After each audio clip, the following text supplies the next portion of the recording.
Hadramaut Yaman. Saya duduk di Darul Mustafa bersama Guru Mulia Al-Habib Umar bin Hafid. Setiap saya mujalasah bersama beliau, saya kumpulkan kumpulan mutiara-mutiara Habib Umar bin Hafid. Saya tulis hikmah-hikmah beliau, nasihat-nasihat beliau, wajangan-wajangan beliau. Dan selama saya di Hadramaut Yaman, saya bukukan dalam satu karya kitab bernama Hikmul Alim wa Maqalati 'Allamatit Talim. Kumpulan hikmah mutiara ulama talim Al-Habib Umar bin Hafid. Dan kitab ini alhamdulillah wa syukurillah langsung diberikan sanad ijazah oleh Guru Mulia Al-Habib Umar bin Hafid. Jadi beliau sudah menandatangani kitab ini, beliau sudah murojaah kitab ini, ditandatangani pada tanggal 4 bulan 11 1443 Hijriah Darul Mustafa Tarim Hadramaut Yaman. Nah, insyaallah yang memiliki kitab ini berarti memiliki keilmuan yang bersanad kepada Guru Mulia Al-Habib Umar bin Hafid. Insyaallah. Bagi mereka yang memiliki kitab ini, insyaallah ada stepnya di luar. Kenapa saya bahas tentang ini? Karena ini menarik. Nabi SAW pernah berdoa, Allahumma barik lana fi syamina, Allahumma barik lana fi yamanina. Ya Allah, berkahilah negeri Syam dan berkahilah negeri Yaman. Ada dua negeri yang Nabi doakan. Pertama negeri Syam. Negeri Syam saat itu adalah negeri Palestina. Tapi saat ini negeri Syam terbagi menjadi 4 negara. Pertama Palestina, kedua Syria, ketiga Yordania, keempat Libanon. Itu negeri Syria, negeri Syam saat ini.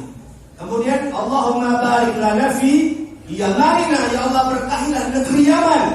Negeri Yaman itulah yang menjadi negerinya para nabi, negerinya aulia, negerinya tempat-tempat pendidikan di sana ibadah Allah. Kalau kita baca surah Al-Quraish, ila fi Quraish ila fihim rihlatash shita'i was-sayf.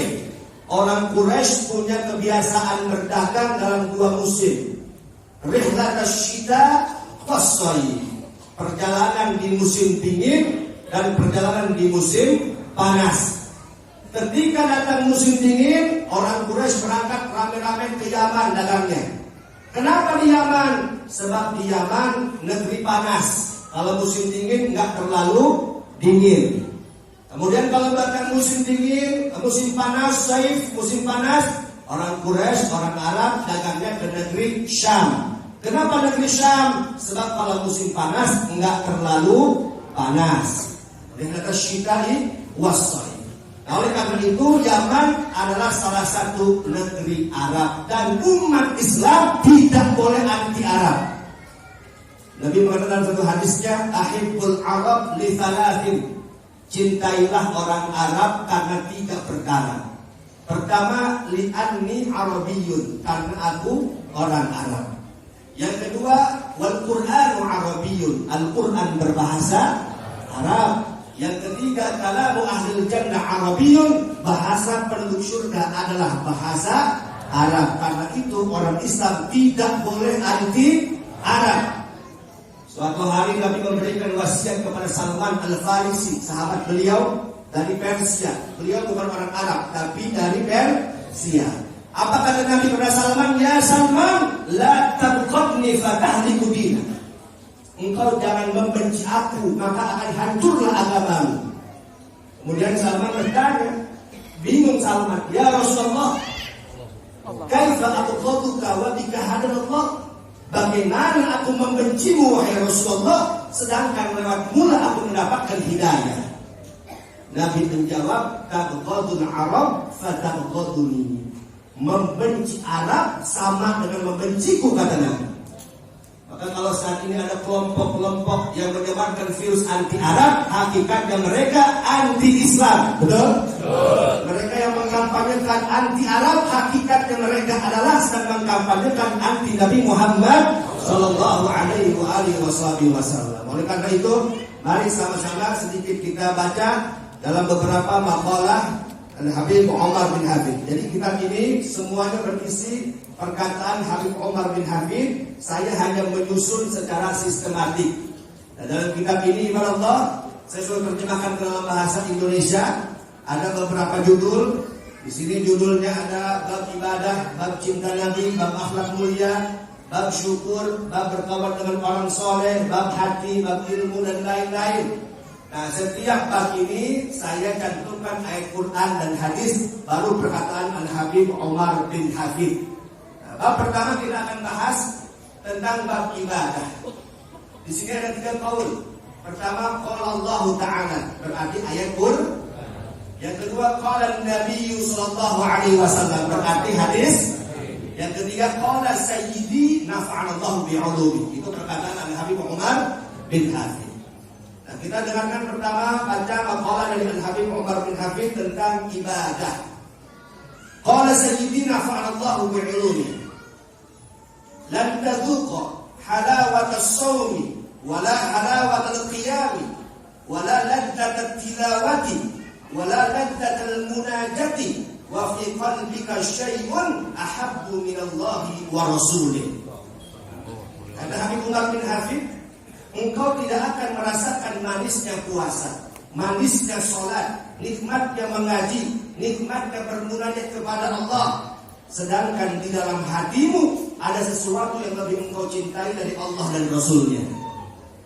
Jadi kata Habib Umar bin Hafid, la tadhuqa, engkau tidak akan pernah merasakan manisnya, nikmatnya, indahnya ibadah kalau di dalam hati kita ada sesuatu yang lebih kita cintai dari Allah dan Rasulnya. Mahua, apa itu? Ad-dunya, dunia. Jadi kalau kita ingin merasakan manisnya sholat, manisnya puasa, manisnya ibadah, manisnya ngaji, hilangkan dunia dalam hati kita kepada Allah. Insya Allah. Kemudian beliau mengatakan, qala sayyidi nafa'anallahu bi'ulumih, ma hunaka syai'un yusaffika ahsanu min dzikrillah. Kata beliau, ma hunaka syai'un, tidak ada sesuatu yusaffika, yang bisa membersihkan hatimu dari perkara dunia, min dzikrillah, kecuali berzikir kepada Allah Subhanahu wa taala. Jadi kalau hati kita masih dikuasai oleh dunia, biasanya kalau kita sholat kadang nggak khusyuk ya. Harusnya kalau kita takbir apa? Allahu Akbar. Artinya apa? Allah yang maha besar.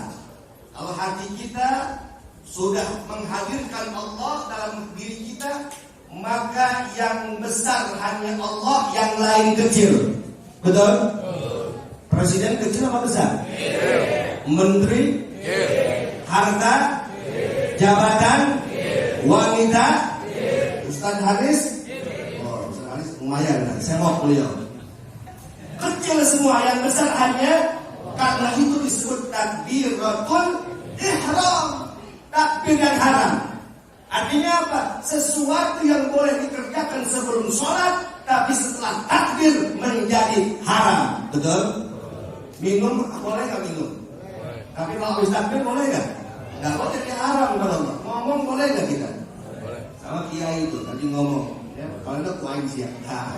Mufti Kulukong, mudah-mudahan beliau panjang umur, sehat walafiat, dan menurut Allah Subhanahu Wa Taala.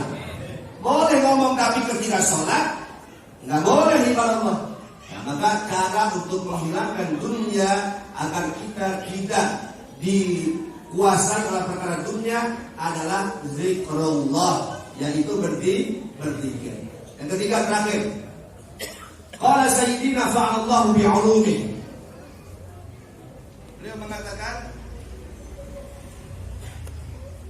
kullu ma kana minasyaitan yud'afu bi dzikrillah.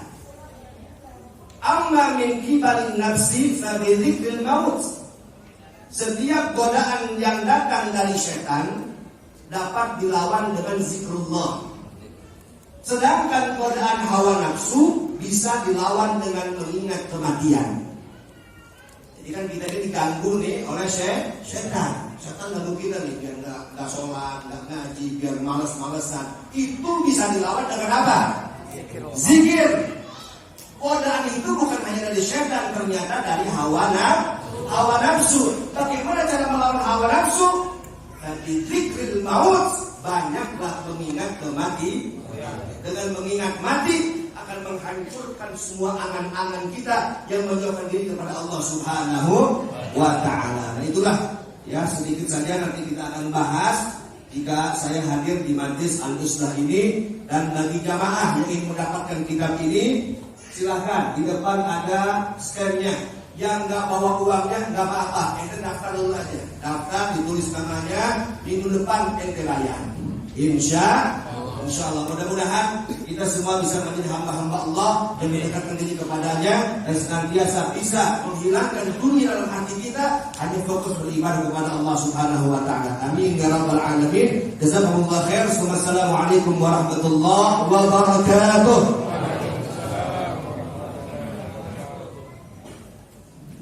Terima kasih kepada Joban yang sudah menyampaikan materinya.